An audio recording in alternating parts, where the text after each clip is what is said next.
Ready? I'm ready. All right, let's roll. We are here today to talk about a lot of things, to go deep, to break sort of the silence that you had for a couple of years. I got some questions. I've known you for a long time, and I had a privilege to witness your evolution as a creator and as a human. We've worked together up and close for years. 7, 8. Gosh, I feel like that's gonna be 9 this year. Yeah. And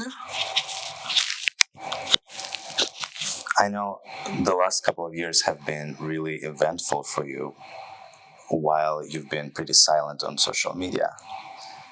And there's a lot to share. So why don't we start from an introduction? So, as you may know, my name is Colin Anderson. We are at Risk Studios Los Angeles today. And yeah, I recently realized someone messaged me on Instagram and said, I've been following you for 5-6 years and I've never heard you speak. And I was like, that's not good. So here we are, breaking the silence today. And yeah, there's a lot to share. It's been a pretty eventful couple of years. And I've always just been pretty work focused and creating my art and putting out what I want to say through my work. But I felt like it was time to sit down and have a conversation and connect in a different way and hopefully just get over the fear of putting myself out there. So awesome. I'll give you this for a second. Am I already oily? It's a little warm under these lights. Okay, good. Thank you. So, if you were, before we dive in, would you tell me what do you do now? How do you spend your days? How do I spend my days? I would say I'm obviously a very creative person, so I think I personally thrive just constantly in a creative environment. It kind of doesn't matter what I'm doing. I kind of always see things visually. No matter if I'm in nature, I'm indoors, I'm kind of always looking at something and wanting just to create. So I would say an everyday for me, if I'm not physically working on fashion sets, I tend to spend my days filling it with being creative, whether it's working at my apartment, at the studio, doing interior design, or creating other visual artworks to everything seems to be, I've created a creative environment for me to be in. So it's like, no matter if I'm actually at work or not, I feel like I'm kind of always in a creative state of mind. So I would say every day I feel like I work every day, but work, I think for an artist is completely different because I think you're always busy in your mind and in your head. Always coming up with new ideas and concepts. And so for me, an everyday is me in Los Angeles, enjoying the sun, hiking, going for walks, getting inspired, looking at nature, being by the ocean, grabbing inspiration from what's around me, and then trying to insert that into my world to make it more beautiful, I would say is what my everyday looks like. Awesome. What do you create? So So I would say I create a little bit of everything. I'm overall just a very visual, creative person. I definitely think I live to create. It's what I think of when I first wake up in the morning, and is usually the last thing I'm thinking about when I go to bed or even dreaming. So I've started my journey in fashion. I moved to New York City at the age of 19 and didn't really know what I wanted to do in fashion, but felt like that was where I wanted to be. So kind of bounced around trying to figure out where I fit into things in New York. Really had no idea what I was doing, but just kind of off the bat said, I'm a fashion stylist. That's what I set out to be or thought I could be. And over the years, I think that has evolved and changed and grown into other things. I definitely feel like I trained my eye in New York City and learned so much about fashion in many different aspects, from interning, from working fashion shows, to working PR, to working for other stylists. So you definitely feel like I got an education in styling or fashion per se, a very hands-on experience in New York, which kind of led me to styling celebrities, eventually turned into creating Risk Magazine, which ended up where we are today. And that has shot off into other little arenas of, now I feel like I'm branching into styling home, which I've always wanted to do and has been a big passion of mine. And it's something that has just started to kind of blossom from Risk, really, because now we have a space, which has been a dream come true, to be able to move into something like this, and then to be able to execute more of my passions and talents here has been exciting as well. So there's been a lot that's happening, overwhelming at times, but I thought it would be a good moment to kind of come in and have a conversation and reset the standard for who I am and what I want to say. So I know you as a person who, and this has always been really inspiring to me. You're someone who does not do something they don't want to do, right? You actually will like starve before you do something that is not aligned for you. And I know, looking at you now, you have a really nice life. You do all of this celebrity styling. You are editor-in-chief of an independent magazine that has stayed in business for 7 years and blossomed and grew, and you have a pretty nice day rate. So for a lot of people, it would be easy to say, for a lot of people, it would say, oh, it's easy to be choosy when you have all of this. But I know that it hasn't been this way, like at all. At all. Right? But where I was going with this, I just, could you tell us about, or could you tell me about how your journey started, where you are from, and what's been on the way, and what's been on the way here? So gosh, my journey has been long, I will say. At the age of 19, I'm originally from Oklahoma City, Oklahoma. At the age of 19, I moved to New York City. And I always knew I wanted to move. I always knew that I wanted to be in a big city, somewhere that just felt more me. And I graduated high school, moved 2 hours away to a university because I wanted to get away from home, and pretty quickly realized that that's not where I wanted to be. And I finished one semester of school. I was doing really well, actually, at the time in school, but it just didn't really feel like it was challenging me. It wasn't what I really wanted. I felt like if I'm going to sit here for 4 years and spend all of this money, I might as well spend my money doing something that I actually want to do.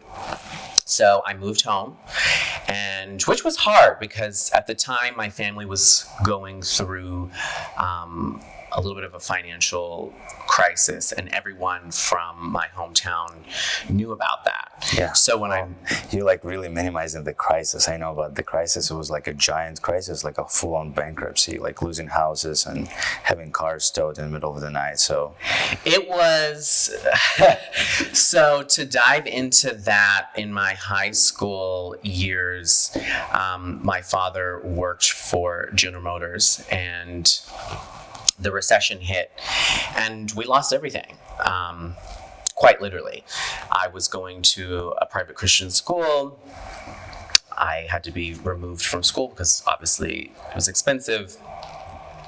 Our cars were repoed. Our house was foreclosed.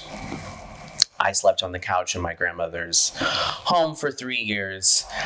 I had a closet that was in the garage where my clothes smelled like oil and gas from the car warming up in the garage. So it was a very tough time, to say the least.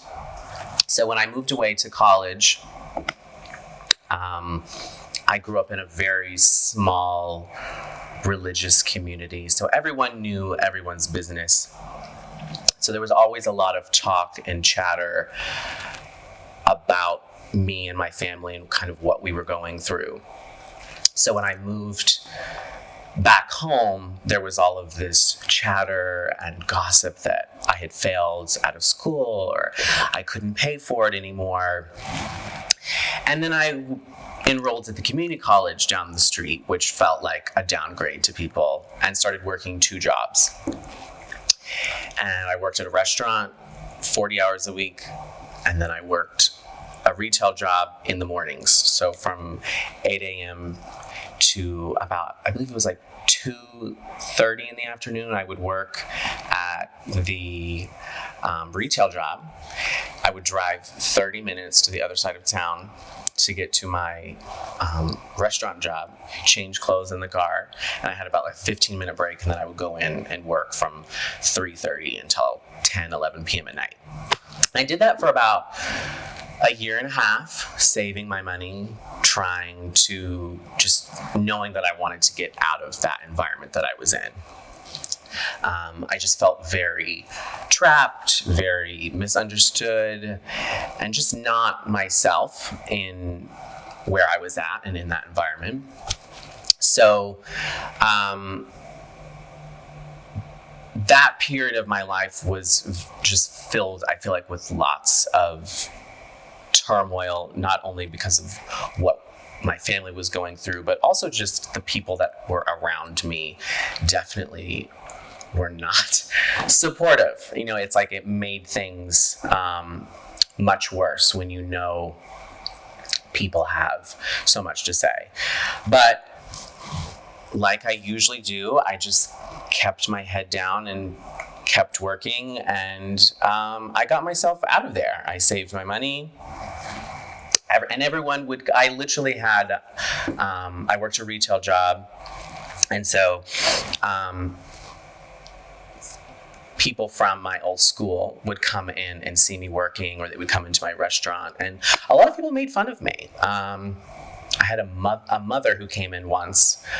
Her daughter I went to school with, and was asking me all these questions like, oh, I hear you're moving, and was just kind of really asking things out of like spite and maliciousness. It wasn't because she really cared, but it was more just trying to be nosy. And I remember, I was really excited at the time. I was young, and, I was saying, oh yeah, I went to Chicago, I went to LA, I'm going to move. I'm trying to decide where I want to go. And her response, a grown woman, was, well, how are you going to afford that?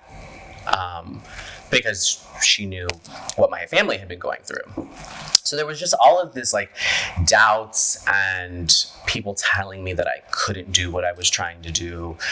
and that I had, that I wasn't talented enough or I wasn't capable enough. And I'm like, none of you people even know who I am. Yeah, but you knew. That's amazing that you somehow knew, and so many people are. I'm sure it got to you. It got under your skin, the judgment, 100%. disapproval, right? 100%. But you still did what you needed to do with your life. So how? I want to know, where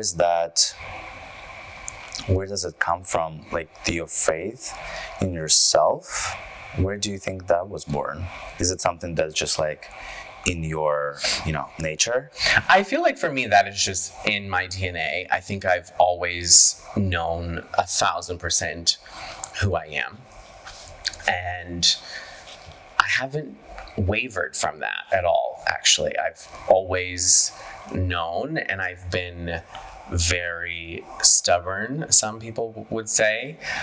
But I think that's just in me. I definitely was just born with it, just born with that innate sense of, this is me, I know I am, and this is what I want.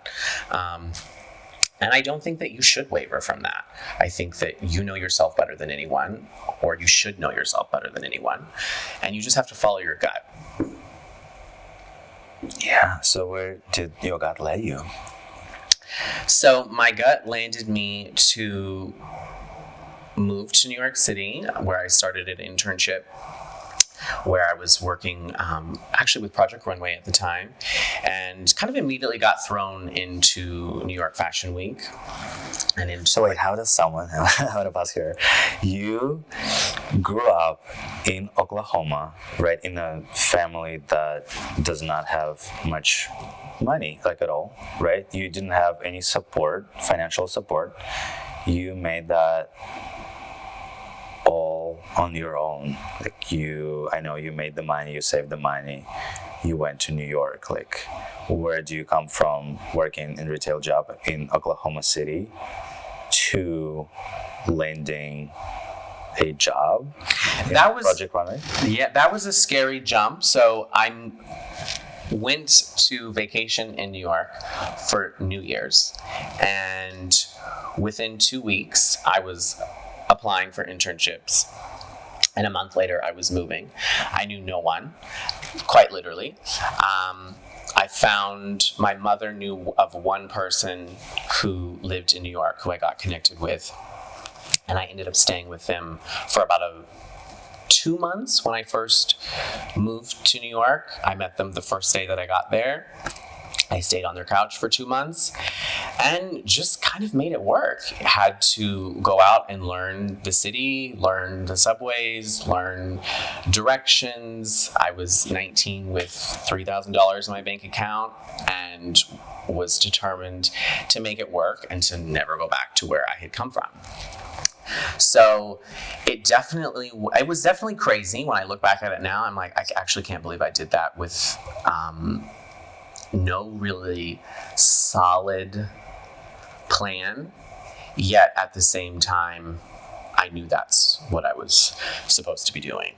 Yeah, that's also something that I always found fascinating about you. You take the leaps, out of nowhere. You take this leap, and I've seen you taking so many of them, and somehow you have this. Somehow it always works out, or does it? I think it does always work out. I think sometimes it works out differently than I imagined, or the result might look differently than I pictured, but I'm still here and things are going up. So I would say that things do always work out. It is extremely scary and extremely terrifying to walk into the unknown, but I think without taking that risk, there's no possibility of success or going to the next level or doing what you want if you don't ever put your foot out there. Yeah, you gotta break the pattern. You gotta risk yourself. For sure. If that's what you gotta do. But it is really, really scary. And it's just taxing on so many levels. Like, I've seen you literally struggle for years because you wanted to stay, like, you chose to stay true to yourself. But what has that been like for you? I mean, I think living so many years of not being myself and not doing what I wanted to do, that once I finally kind of stepped into who I am and what I wanted to do, it was like I actually just couldn't tolerate any more, I don't know how else to say it, than bullshit. Yeah, that happened in New York. That definitely happened in New York. I 100% transformed, I feel like, from the moment I stepped into New York. It was like my dress changed, my demeanor changed, I walked differently, I feel like I was able to speak differently. I was able to be whoever I wanted to be, which I think for me was, I was actually able to be myself for once. Growing up in a very religious, conservative home, everything about me was always ridiculed and stripped down, and really was unable to blossom in the environment that I was in. So I think once I did break free from that and get out on my own, I think I came to a place where it was like, I'm doing this my way, and that's it. There's not really another option for me at this point when you've kind of come from such a constraining, toxic environment, for sure. You mentioned growing up in a religious home. Can you tell me about that? Yeah, so I grew up in a very conservative home. My father is a pastor. I grew up in church from when I was born till I left home. I went to private Christian schools. Everyone around me was either from church or from my school. Like, my entire world was really buffered with that.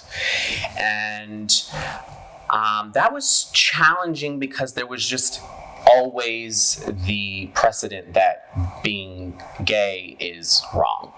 It was explicitly made very clear out loud in every environment that I was in that being gay was not okay.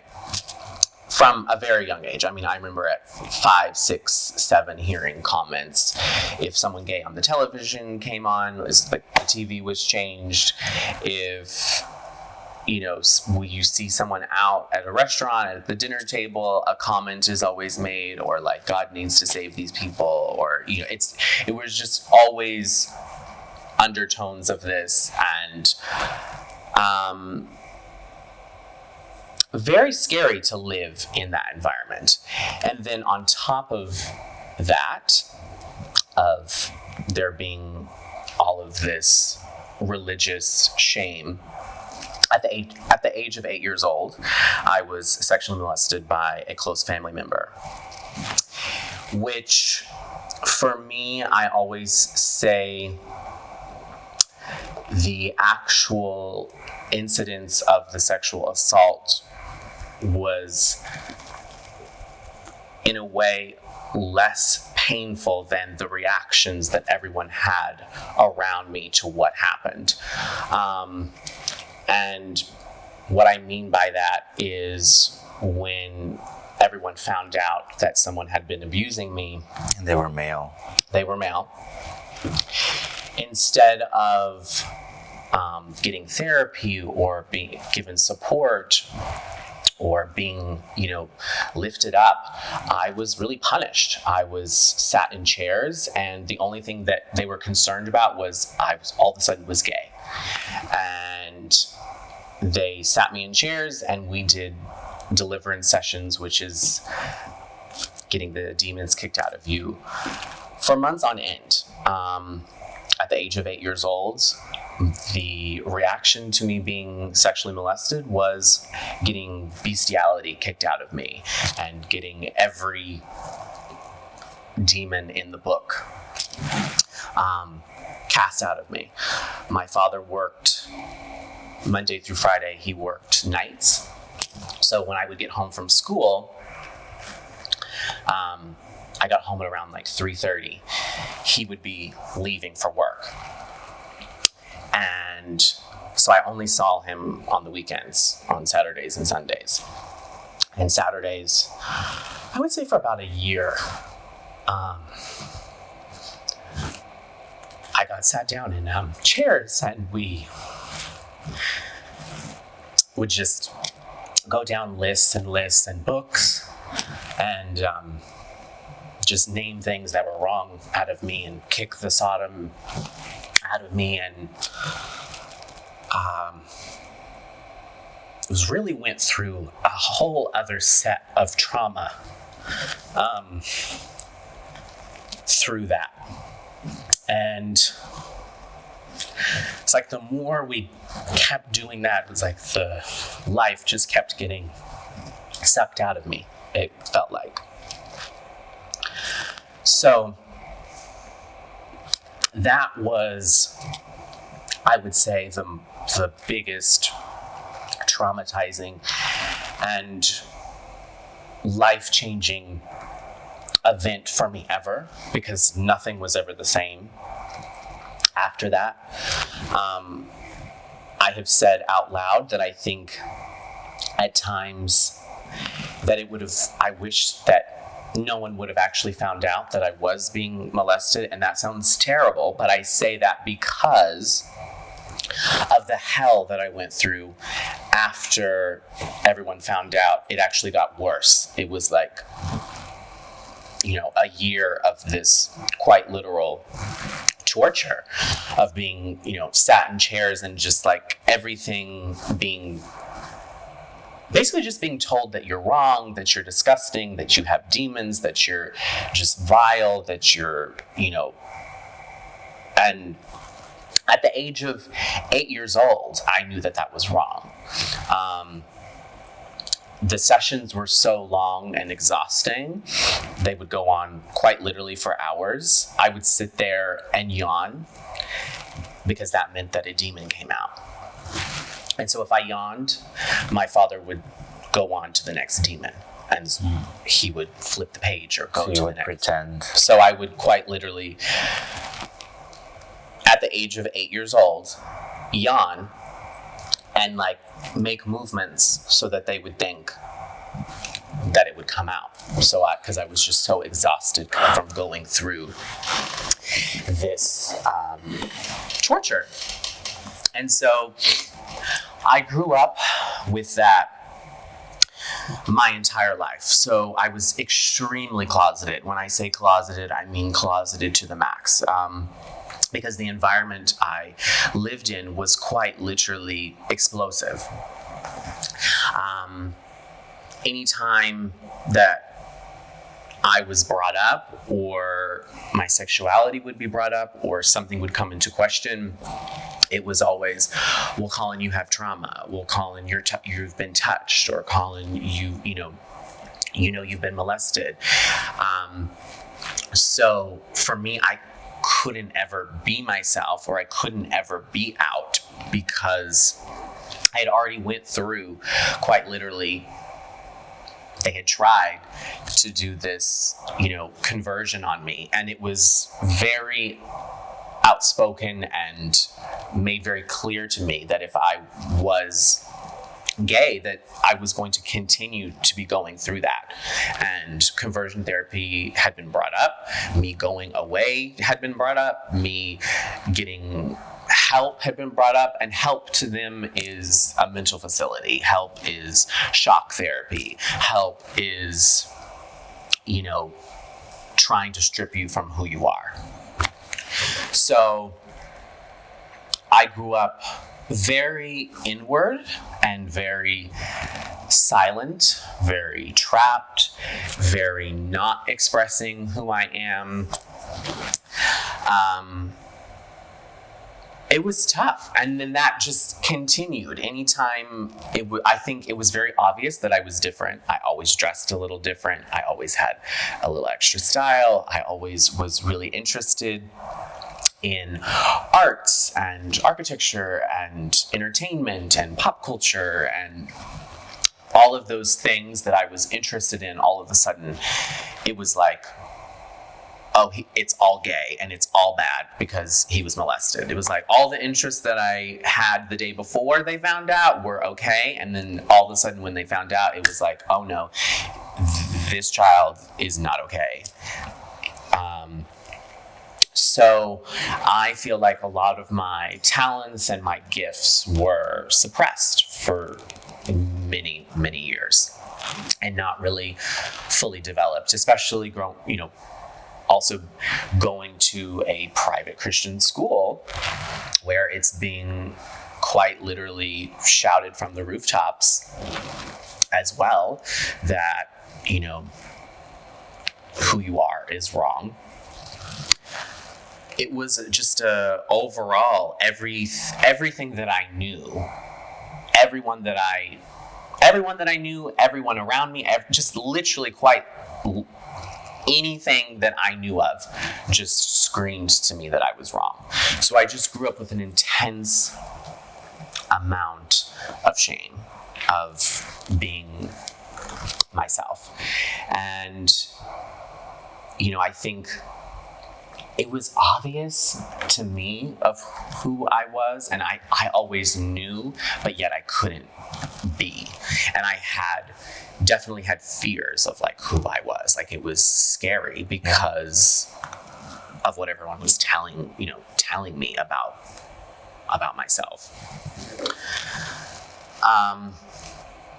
So those years, once again, were also just very rocky.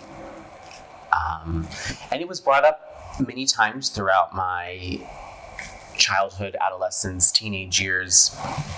I, at one point, working at the restaurant job that I had, and there was a girl who I went to school with she was several years older than I was. We weren't close. We weren't even really friends. I don't even know if I would call it an acquaintance. We just really knew who each other were. But it's a very small school, so everyone knew each other. And her husband worked at the same restaurant as I did, so I would see her occasionally at the restaurant. And out of the blue, she decided to come up with a rumor that I was gay and had a boyfriend, and I was telling everyone at my job that I was out and gay and blah, blah, blah, blah.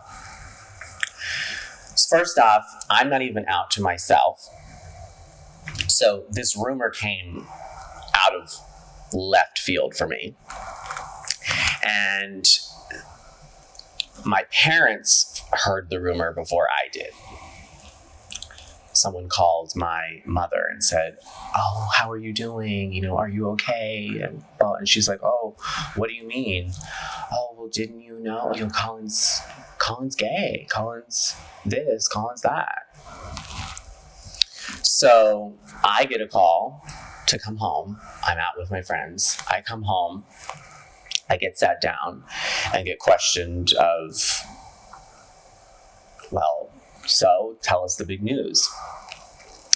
And that was the most terrifying experience, because for me, there was only a couple of options of what was going to happen in that scenario. It's like, if I say, which the rumor was true, but it was not true. Yes, I was gay, but I was not out, and I was not telling anyone this because of the environment that I was living in.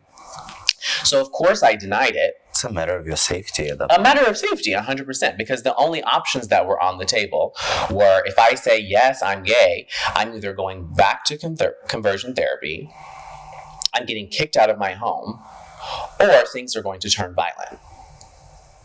And when I say turn violent, I mean things are going to turn violent, because I have seen violence in my home. And I've already quite literally been sat in chairs and be forced over and over and over through these, sessions. So of course, I denied it, and there was lots of probing and lots of questions, and,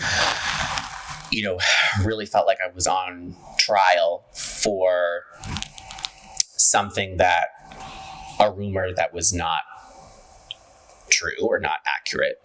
And I look back now and I can laugh at the situation, but in the moment, it was extremely terrifying. It was unsafe, and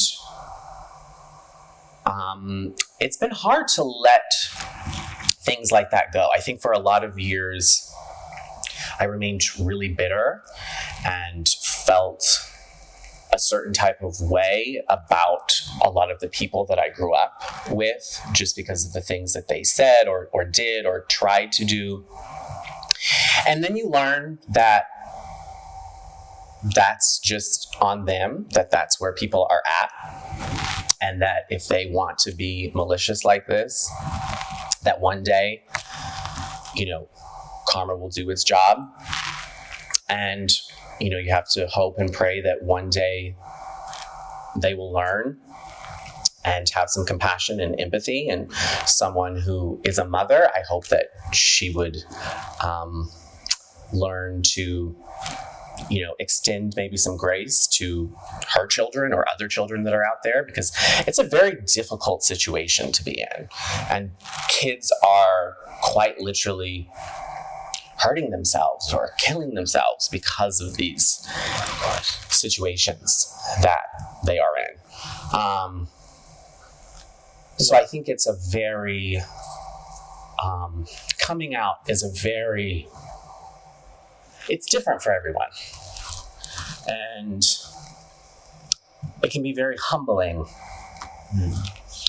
And I think for me, I've looked like I'm very comfortable in my skin and my sexuality and all of that. And it's actually been the opposite. I think because of my childhood and because of what I've went through, it's made me really have to dig deep into who I am and really figure it out. Like actually have to go there to, search and figure out who I am versus what everyone is trying to tell me and push upon me.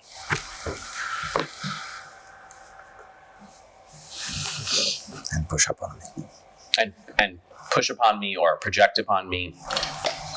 So it's been a very long journey, and finally getting to the place where I'm comfortable enough to do this. I haven't spoke on camera because I realized that I didn't like the sound of my voice, because I didn't want to sound gay growing up, because my father picked it the way my voice sounded, or picked it the way I held my books, or picked it the way I carried a bag, or because everything was just, seen as gay, and gay isn't okay. So having a softness to my voice, or having a flair in my voice, or just, it was so terrifying to me, because it was like, oh, this is going to give away that you're gay. And then I realized this past year, someone said, oh, I followed you on Instagram for 6 years and haven't heard you talk. And I'm like, that's because I don't like hearing myself talk. That's because I don't like hearing or seeing my face move talk. And it's like, that's all this programming that has been there my entire life. So it's been a lot to unpack, for sure. So Risk was born, and I know it's been really therapeutic for you to create the work that celebrates sexuality and self-expression and queerness. And it's like a medicine for the shame that's created in a violent home that's supposed to be a safe place, but it wasn't for you, and it created a lot of shame, which is a really heavy emotion to carry all your life. So tell me about that journey with Risk Magazine and the work that you produce? So I think when we first started Risk, it definitely looked a little bit different than it looks now. It was always, I would say, we always pushed the boundaries some. I mean, at the time, I felt like we were really pushing. It was always a little out there. It was always queer. It was always bold. And definitely had, I would say, like the Risk look or the Risk stamp on things. It just always looked a little different. And then over time, I think we started seeing that there was really this like gap that was out there for people who just really wanted to be themselves. I felt like a lot of publications or media or magazines were kind of just teasing or alluding to freedom or, body acceptance or nudity even, but not just like fully embracing it. And we had kind of done like a little bit of work with, around sexuality and nudity. And every time we did, there was always a huge reaction to it. And so I think over time, we just started going a little bit more and more that direction. And then I personally started going through this metamorphosis phase, I feel like, where I was just over it. I was just absolutely sick of being embarrassed of myself. I, couldn't wear a Speedo, couldn't go to the beach without a shirt off, couldn't walk down the street holding hands with a person who I'd been with for 5 years. Just like all of this shame for no reason. All of these things that were still holding me back in my head. It was like no one was actually physically holding me back anymore in real life. It's like I've moved on, I've moved away, I'm creating my own world, I'm out on my own, I'm paying for everything, but yet in my head, I'm still ashamed, I'm still blocked, I'm still, not being myself. So I started going through this metamorphosis phase and started feeling myself and started feeling more confident in my body and started putting that out there online. And a lot of people reacted really well to it. I mean, there was just as much on the other side of things where there was a lot of pushback and a lot of people who didn't understand, a lot of people who shamed, and a lot of people who were not friends with me anymore out of the blue, a lot of people who wrote me off, a lot of people. But at the same time, I felt good. I felt like in charge, like this is me. And so the more I started doing it, the more it just started evolving. And then the magazine was kind of hitting a place of, we had been going for probably 3-4 years at this point. And we had went really hard on fashion. We had tried our best, given it our all, and we had created some really beautiful work. But it's also very expensive. And we were like, we've got to change directions here somehow. Like, quite literally, the magazine had put me on the verge of bankruptcy. And so it was like, what are we going to do? I was like, it can't continue this way. It's like, we're either going to close and shut down, or we're going to have to pivot. Yeah. And so it kind of just all made sense. I was going through this personal, like, sexual liberation. The magazine, the work that we did along those lines was doing really well. There was also like an influx of, like a movement online that we were seeing of people really embracing their bodies and embracing nudity. And so we just went for it. Just fully was like, we're going to just go all the way with no regret or no filter or shame to things. Yeah, I remember we were like making that decision where there was this. We put out two issues. One of them was fashion. We invested a lot of money, like a lot of people shot for it, and we gave it away for free for, I think, just like email subscriptions. And another one was with nudity in it, like a little bit more out there, and it costed money, and we released them the same day. Yeah. And it was just so clear. It was very clear of what the people wanted. So that journey has been extremely empowering and also very difficult. I think there's been two sides of the coin to that journey.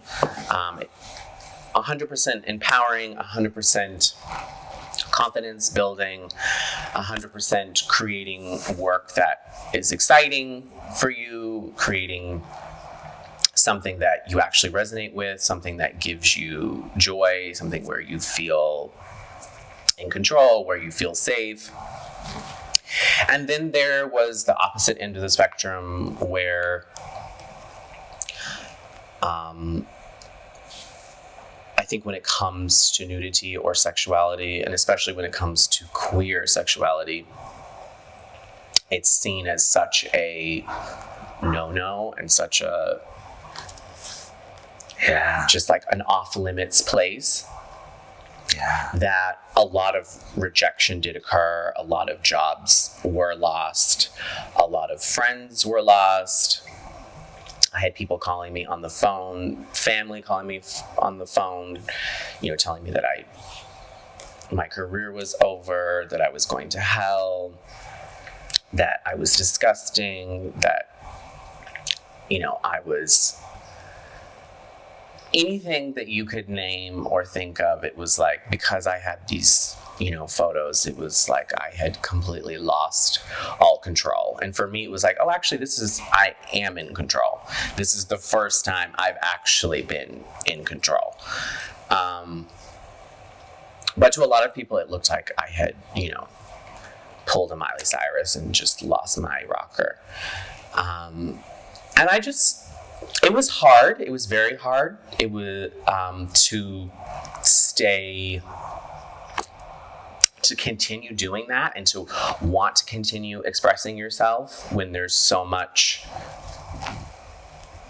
like negative energy around that, or maybe people who don't understand that. But it's also, I think a lot of people don't understand the queer experience and what it's like going through some of these things. A lot of people, that goes completely over their heads because and good for you. No one should have to experience this kind of thing, but it's very common. I talk to people constantly. I've finally been able to open up about some of the things that I've been through over the past year or two, and I find out so many people have had very similar journeys of rejection or family. A lot of people who have went through, sexually traumatic experiences as children.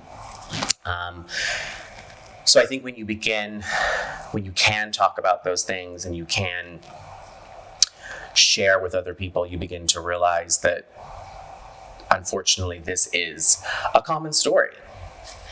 And I think it's important to share those stories. I think there's stories that are great where people have had a support system around them their entire life. And then there's people who have not had that at all, who have been forced out onto the streets, who have had to fend for themselves. There's people who have been kicked out. There's been people who have been violently removed from their homes.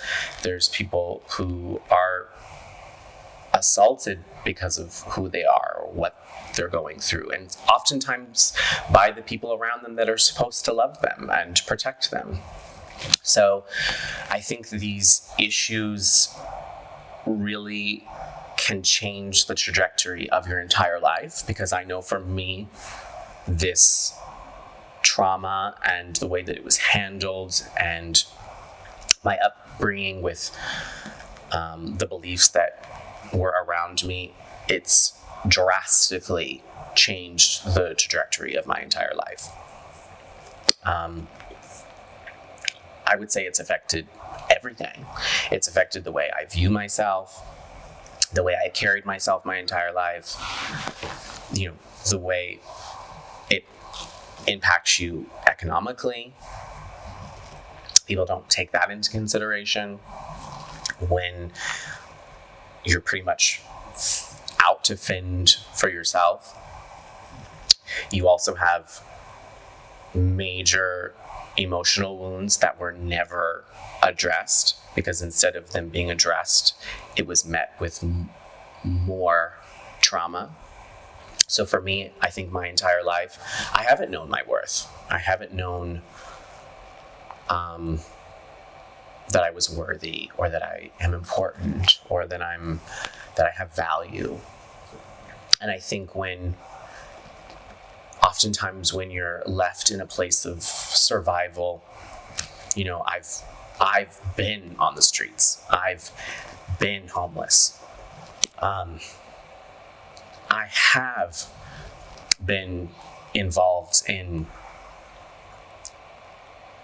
very, very difficult situations. I've been this close to sex trafficking. I have had to sleep with someone to have a roof over my head. It's like I've been in situations that I shouldn't have been in. And I look back at that and I'm like, I've had to ask myself, how did you allow yourself, to do that or to go through that? And I think when that door is already open, because that's what you're used to and that's how people have used you for in the past, and then you're in a place of survival, you'll do anything to keep from going back to where you were from. And I had to ask myself that so many times, like, how did you do that? Or why did you do that? Or how did you allow yourself to be in that situation? And I had to remind myself that you were running away from all of that. And you have to heal. You have to heal from not only the original trauma, but then unpacking what happened afterwards and the shame and just this entire process that I went through, that had to be unpacked. And then you have to unpack everything that you went through trying to escape that and trying to survive, and the things that you did just trying to pull yourself out of those situations. It's like I endured or went through more trauma trying to escape my trauma. And I think at times you don't know any better when, no one told me, this isn't how things are supposed to be, or this isn't how your sexual experiences are supposed to be, or that's not how my life has been set up. My entire life, I think intimacy and sex has been very confusing because I have had a very skewed perspective or a very skewed model from the start, where I was really just an object or being, used my whole. That was my example. So I think when I look at that later in life, it definitely that showed up again, where I think there was been many times where I have been used as an adult and didn't even know it at the time, because that's just what I was accustomed to. Yeah, it's almost like a reflection of your self-worth. And once we have been, violated, then a lot of the times we don't even know what consent is. 100%. I definitely, my entire life, have not. Consent and boundaries have been very skewed for me, because I never was allowed to have a say or allowed to have consent, or I never was allowed to say no. And I realized that in the last couple of years on this healing journey that I've been on, that I actually didn't know that I could say no. And people don't understand that. Of like, what do you mean you didn't know you could say no? But when you've never been able to say no, when you've been violently kind of held to keep secrets and to do things against your will, that unfortunately becomes your normal. And so it's been a huge learning journey to be able to realize, oh, I have a say in this, or I don't have to do things that I don't want to, or I can speak up. I was never allowed to speak up in any situation that I was in, from the trauma that I was in to then when everyone found out, I wasn't allowed to speak up or say what happened to me. It was just chairs, prayers, demons kicked out. Like, I've never had a voice.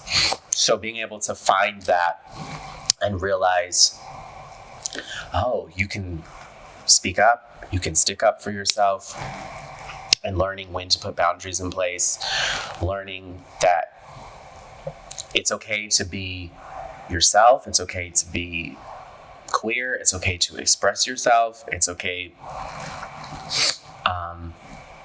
to have these feelings, but you also can have boundaries, you also can have things in place to protect yourself. And that's been life-changing to learn those things. So historically, there has been a lot of trauma for you to process and a lot of healing to be done, a lot of building and a lot of overcoming. Could you go into that a little bit more of what's your healing process looks like? Who is Colin right now? So, gosh, that is a loaded question. It has been, I would say for many years, I've been trying to process my trauma, and definitely have been, one way I've definitely worked through it is through my art. That has been definitely an outlet to really trying to channel some of those frustrations, fears, doubts, insecurities. Definitely tried to express them and get them out through my art. That's definitely been one way of healing. And I think at times I've had to just force myself in those scenarios to put myself out there to just try to get over things, whether I was really feeling sexy at the time. Most of the time, no. But I feel like by putting myself out there and making myself kind of take those leaps, I definitely did find healing through my work and expression. And then also, it's been, this past 2 years have been extremely intense, where I met someone who I really, really liked, and I think fell in love with. But at the same time, I think it was triggering all of my wounds and all of my unhealed traumas. And I was really unable to feel or receive the love that was being shown to me at the time. And in the moment, I couldn't process it all until after I broke up the relationship. I went through this extreme healing period where it felt like I quite literally hit a wall and everything in my life like flipped upside down. Work drastically was changing. Like all of these movements happened and all of a sudden moved into this studio space. And normally I've been talking about moving into a studio space for years. Like it was like the dream to have a studio. So normally the day I got the keys, I would be in here swinging from the ceiling doing a photo shoot. And it was like as soon as I moved in here, within 2 weeks, it was quite literally like I felt safe for the first time in my life, I think is what happened. It was like, oh, you're actually safe. You're actually home. And my body quite literally just shut down to the point where I physically, it was like tough for me to even leave the house. I could barely walk the dog down the block without having like a major emotional breakdowns. And it was like all of a sudden, all of my trauma came up. From childhood, from adult life, it was like everything came up at once. And the more I started walking through it, it was like the more things came up. And it went on quite literally, it felt like for an eternity of just having flashbacks and remembering scenarios that I went through and really understanding how some of those situations have affected me and maybe changed my perspective in ways that it shouldn't have, or made me put up walls that are there that necessarily shouldn't be there, and just started realizing a lot of things about myself, and started seeing a lot of wounds and a lot of blind spots that I had. And so it was a very humbling time to go through, where it felt like I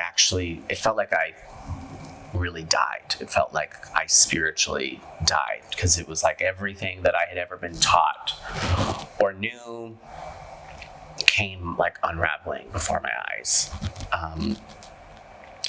And so I've had to learn how to give myself grace and give myself compassion for sometimes, not knowing your worth, and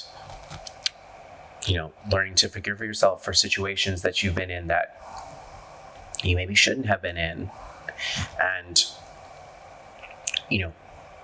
truly learning how to build up that 8-year-old Colin who wasn't taken care of, who wasn't protected.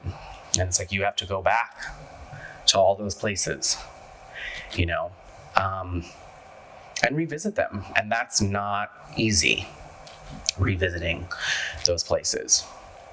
And I think once I did that, then, it exposed more situations that I didn't know were abusive.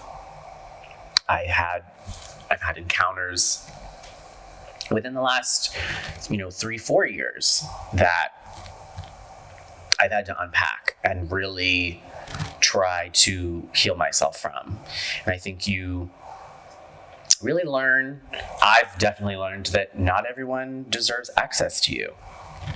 Not everyone deserves, to touch you. Not everyone deserves to be in bed with you. Not everyone. And when I say deserves, I don't mean like, oh, you're a better person. But no, you learn boundaries. You learn that, your body is sacred. You learn that everyone doesn't have the best intentions for you, that not everyone, is here to uplift you. A lot of people just want to take. And especially I think when it comes to sexual relationships,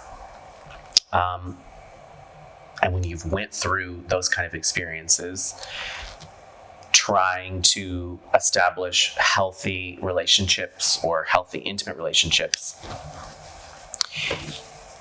has been a challenge and is still definitely a learning experience, and is something that I think healing takes a lot of time, and it's continuous. I think it doesn't just happen overnight. You can't just talk about it a couple times and it just goes away. So I think I've had to really take a step back from everything and really let things play out, really give myself time, really walk through every experience, really process every experience, allow yourself to feel all of the emotions. I think was one of I'm not a crier. I've never been a crier until this year.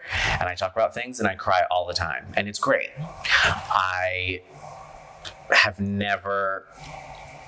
think I wasn't allowed to have emotions. And everything was just like really locked up inside of me. So being able to go back and visit those places, it was like I was actually processing and grieving and all of that for the first time. Even though things happened 20 years ago, it was like I was feeling them for the first time. So I think for myself and a lot of people, it's, healing is a journey.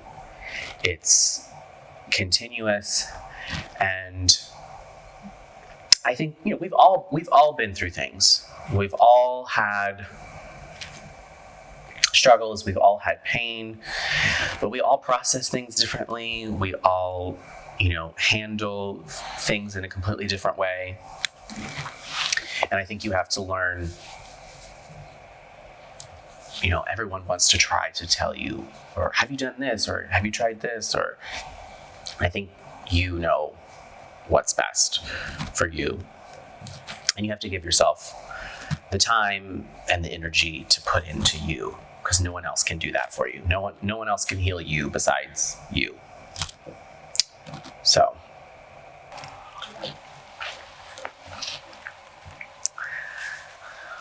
you've done a lot of work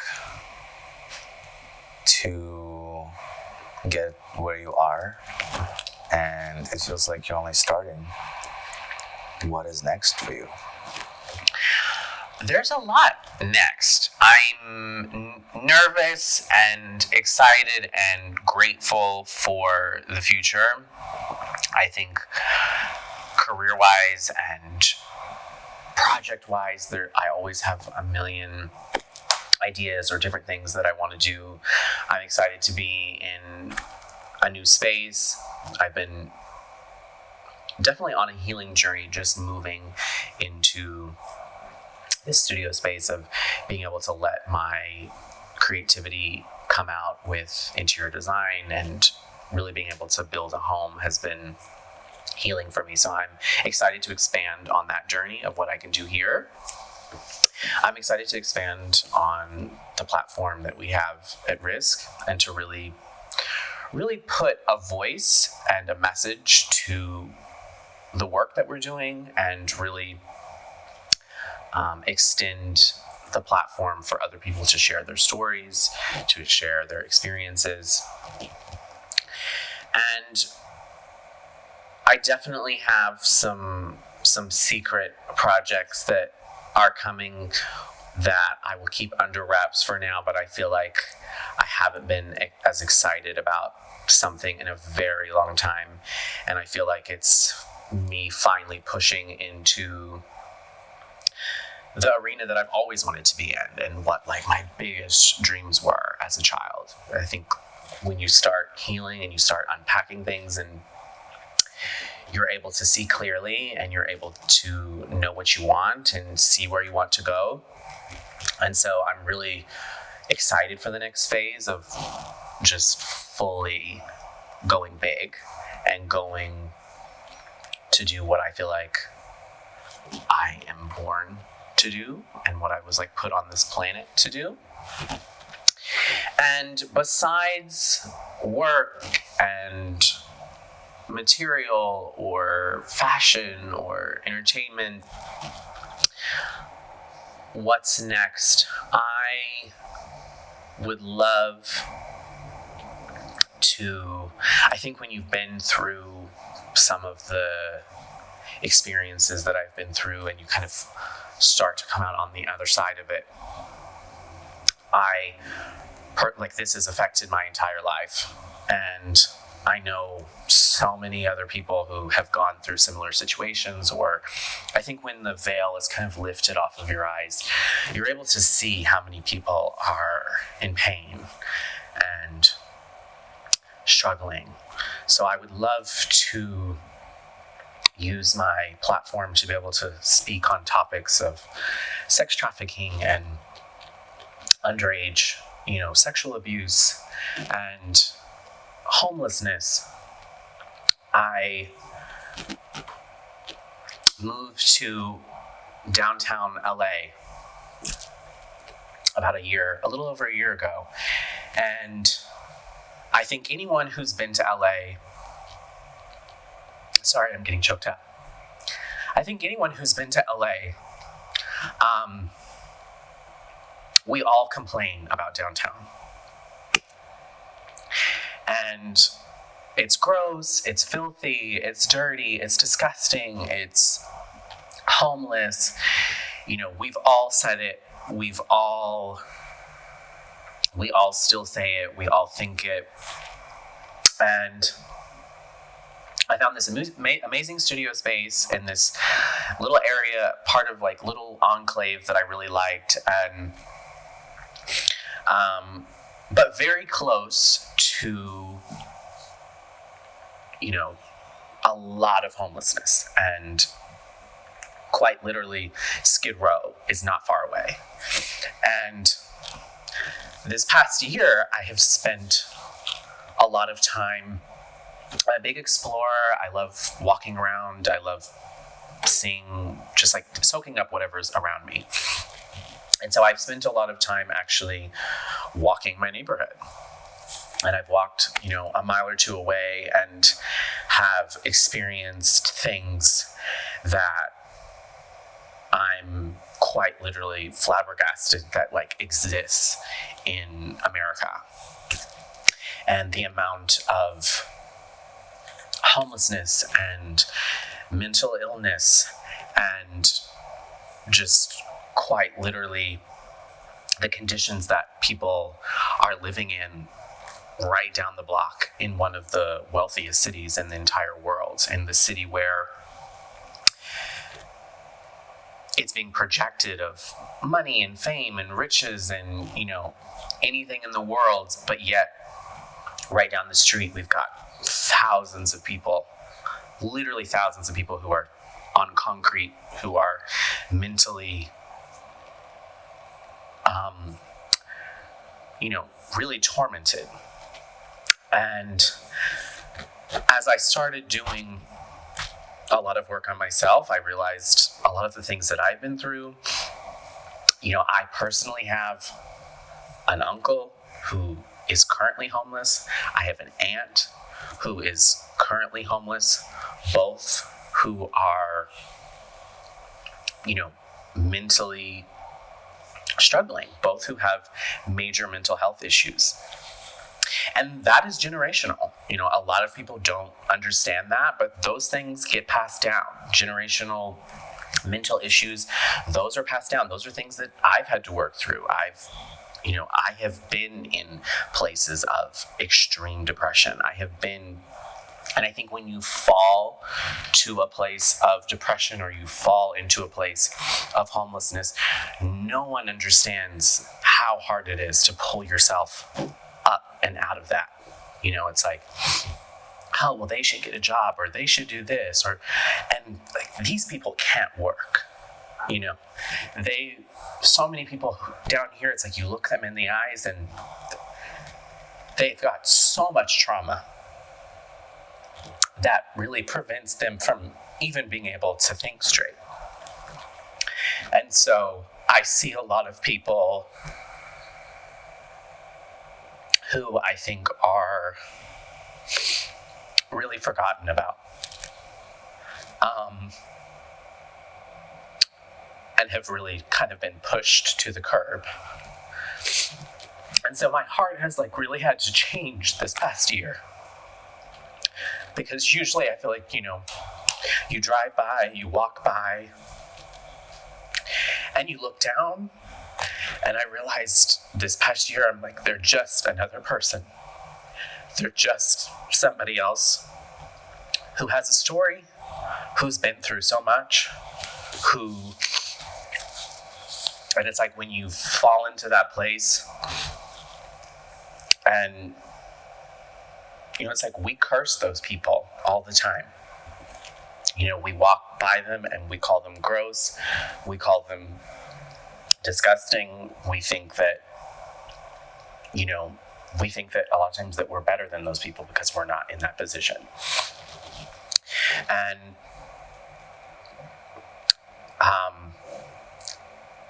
coming from a place where I've been homeless for 3 nights, and yet it took me, I feel like, years to recover from that experience, years to pull myself up financially to recover from those things.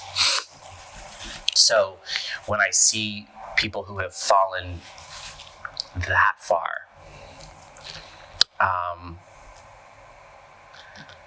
my heart does break.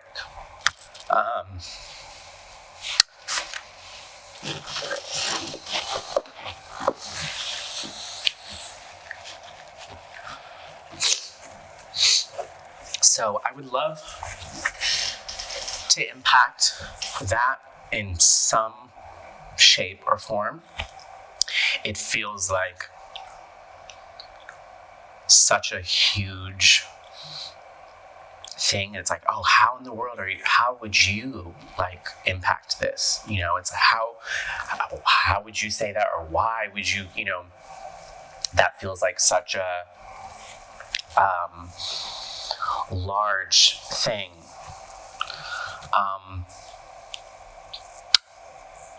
But I think it starts with the people. I think we expect our government to do something. We always expect someone else. We expect a higher authority, and I don't believe that anymore. I feel like it's us who's going to make that difference. And just the attitudes of how we look at things, my attitude of oh, downtown LA is gross and nasty and disgusting, isn't necessarily right. It's why don't I look at it as downtown LA has the potential. Downtown LA has room for growth. If I look at it as disgusting and nasty, I see people all the time just, throwing trash on the ground, or, peeing on the street, or it's our mindset is that it's gross, and so we don't care about it.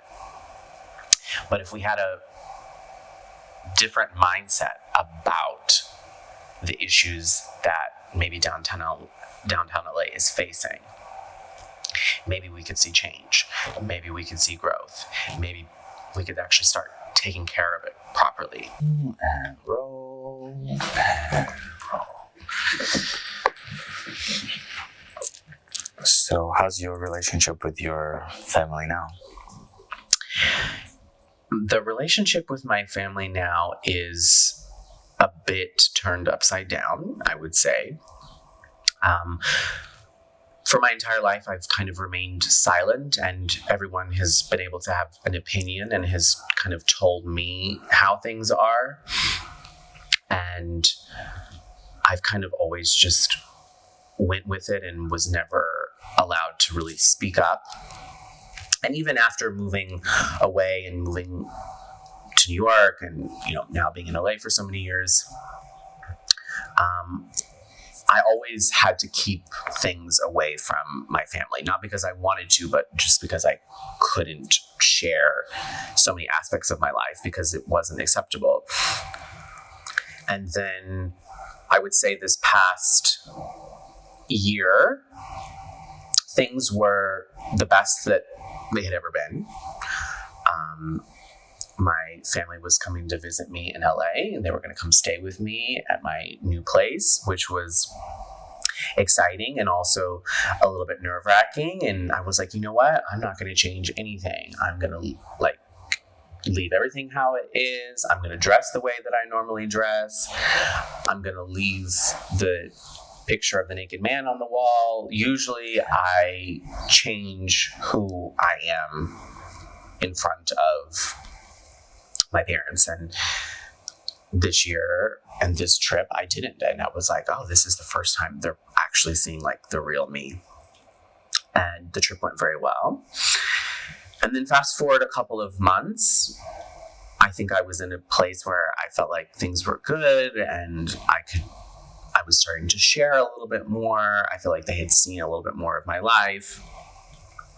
And so I mentioned something that I suppose my father did not want to hear about a man, and he called me false. And usually there's no arguing or rebuttal or conversation with my father. It's just what he says goes. That's just how it's been my entire life. And this time it was like, no more. Like, I'm not false. I know who I am. This is me. I was created divinely. I believe that with my whole heart. I do believe in a God, but I don't believe that he hates me. And I don't believe that I'm disgusting. I believe that I was beautifully created, and I believe that I have many talents. And I spoke up, and I said that. And as painful as it was to kind of break that relationship, I believe as a parent, if you don't know how to love your child for who they are, then that's your sole job as a parent, is to love your child. And for me, I've had a very conditional love my entire life. The love that I've received is not unconditional at all. It has many stipulations to it. It's like, oh, we'll love you if you're this way, but if you're this way, it's not okay and you can't be here. So for me, I'm in a place where I'm not interested in entertaining people, whether it be my family or whomever, who don't fully accept me for who I am. So it's been challenging and was painful to cut that out of my life, but also extremely rewarding to be able to stick up for myself and to actually be able to cut off that pain, because it's always there with that relationship. It just constantly brings up more pain because I've never been able to be comfortable around my family, and especially my father, who, quite literally tortured me from my experience and has really made me a monster out of all of it my entire life. Maybe one day things will turn for the better. I think we all would love to have a healthy relationship with our parents, but that's not always the case, and you have to do what's best for you. You have to keep your mental sanity in check, and if someone is bringing that down, they've got to go. Simple as that. Wow. Is there a healing possible for that relationship? I think there is. I believe that my father is on his own healing journey. I think things that I finally expressed were things that I have held back my entire life, that I know rang true to him when I said those words. And I think with time, I think it could be possible if he goes through his own healing process. But until that happens, there is no chance for the relationship to get better until he goes through his own set of work. As my father has had a very challenging life, and he's overcome many things. He's broken many generational curses. He has come from a very broken family.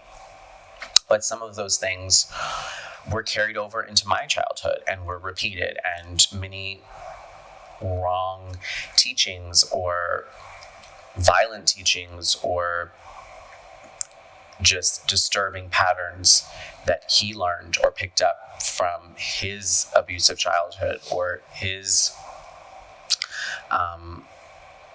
environment that he was in, whether he realized it or not, or wanted to or not, subconsciously passed along many of those ideals to me or to my family that I'm no longer willing to accept. So it's like, if he goes through that journey and is willing to unpack all of that and take accountability for his actions of how this has all been handled, maybe we will get to that place one day. That sounds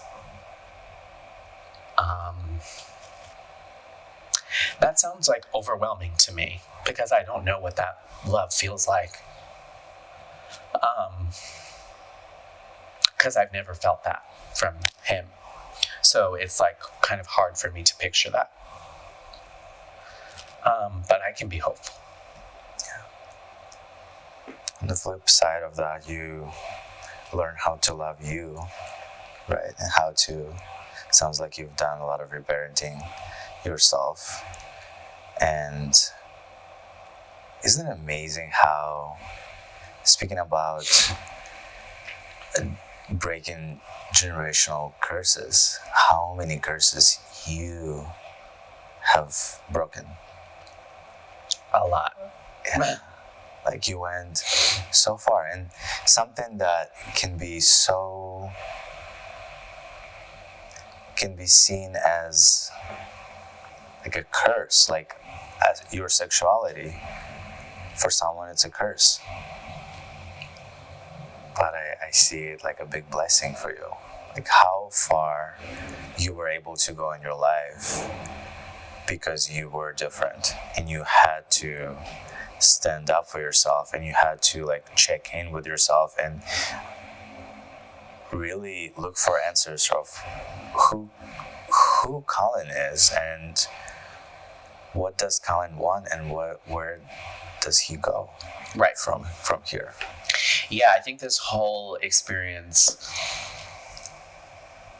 and this whole journey that's led me up to here has definitely made me find myself more than I could possibly ever imagine. I really didn't think that it would.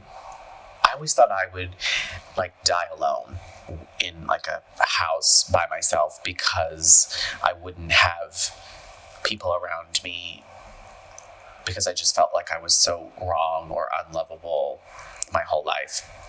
So to break out of that and to realize that there's like a different world out there that exists, where things are limitless and you actually can have relationships and you can be celebrated for who you are and you can be who you are and actually go far being you.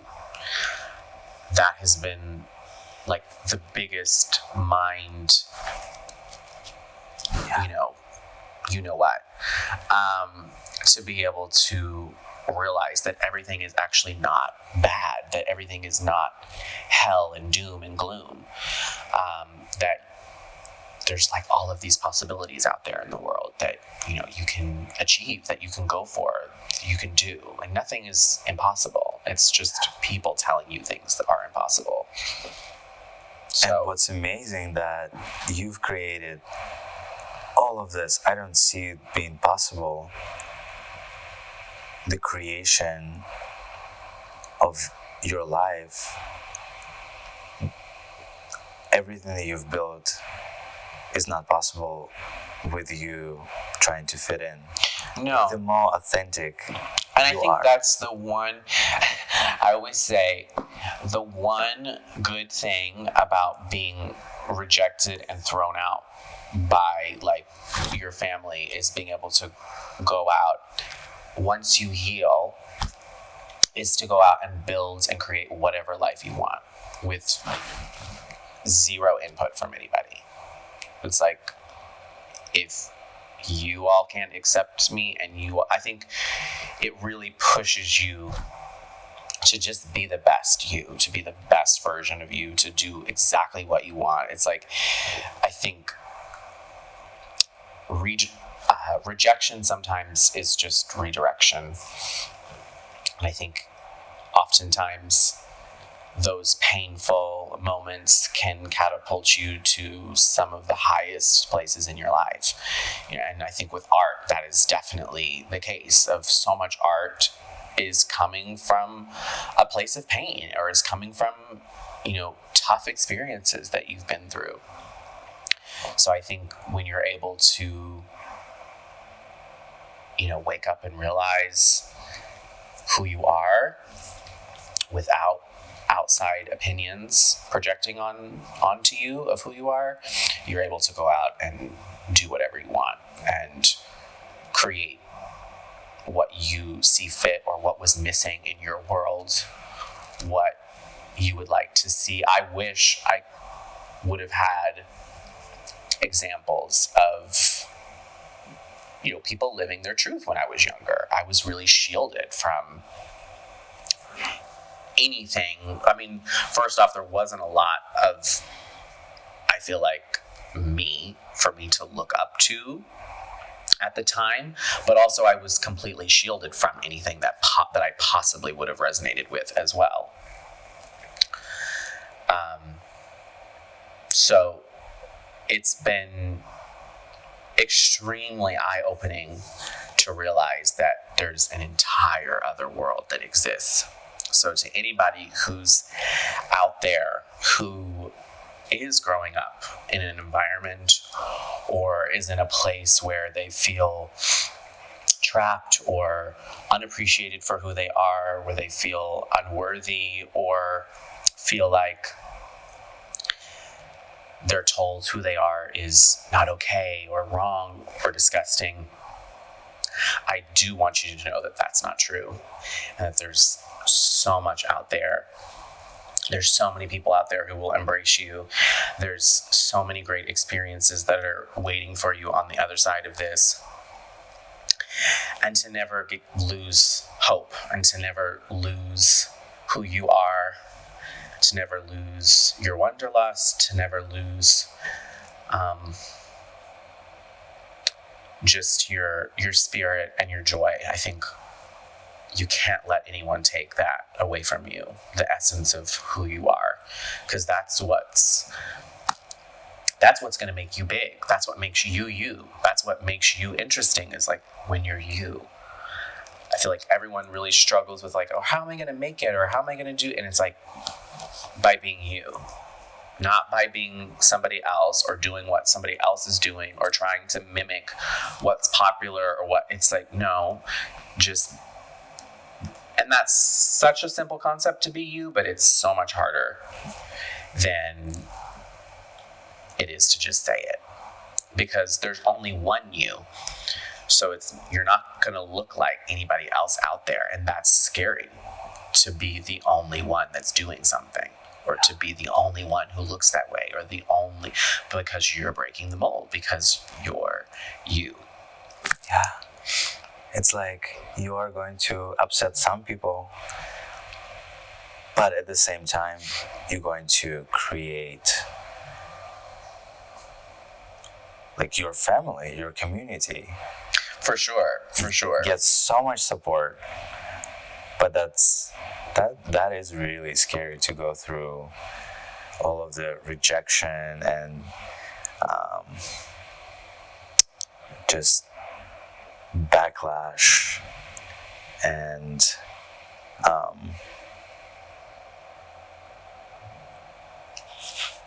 all of that. Well, I think a lot of people feel alone on these journeys. And a lot of times people often are alone or are isolated in the experience that they're going through. I mean, my entire life, I wasn't able to talk to anyone about what I was going through or what was happening.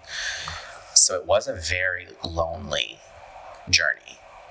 And it's just been the last 2 years, I would say, where I've been comfortable to start speaking about some of it. And then I realized that, like so many people, I've had similar journeys or experiences, or, have gone through rejections or, things like this.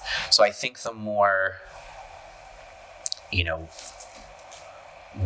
more you talk, the easier it gets, and the more strength you find. You're not weak talking about these things, and you're not weak for going through them. You're not weak for things happening to you. It's like, I think I feel like I've always felt like if you talk about things, or if you, it's like, this happened to me. But it's not like oh, poor me, or you don't have to be ashamed by what's happened or like what you've been through. That doesn't have to define who you are. And I think oftentimes as survivors or people who have been through things, you hold the guilt, or you hold the shame from those things, or you hold, and it's not yours to carry anymore, and it's not your fault.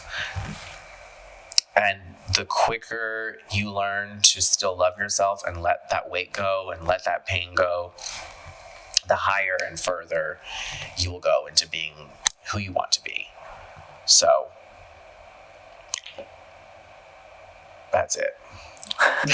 Wow, that was beautiful. So good.